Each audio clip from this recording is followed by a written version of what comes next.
கன்மலையாம் கிறிஸ்துவின் விலையேற பெற்ற நாமத்தில் அனைவருக்கும் அன்பின் நல்வாழ்த்துக்கள். இன்றைய திருவேத வசனம் சங்கீதம் 31:4.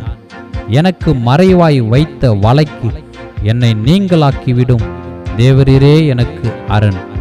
அன்பு மக்களே, எப்போதும் எதிரி எதிராக வருவான், எதிர்த்து போர் செய்வான். ஆனால் துரோகி மறைவாய் கண்ணி வைப்பான்.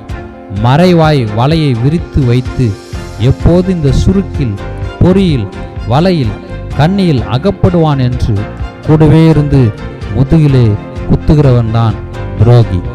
கூடவே இருந்து குழியில் தள்ளுகிறவன் தான் துரோகி. இந்த துரோகிகளை நாம் சந்தித்திருக்கிறோம். இந்த அனுபவம் அனைவருக்கும் உண்டு. இங்கே தாவீது கர்த்தரிடத்தில் மன்றாடுகிறார்.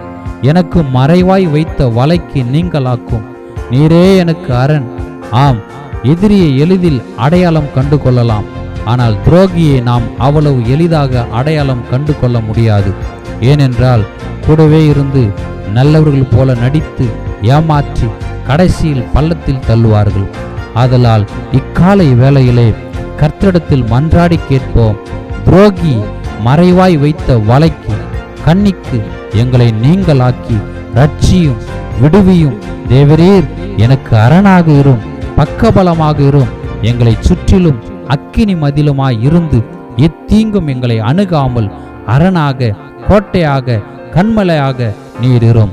இவ்வார்த்தையின்படி எங்களோடு இருந்து எங்களை எப்போதும் பாதுகாத்து எப்போதும் வழி நடத்தும். ஆமென்.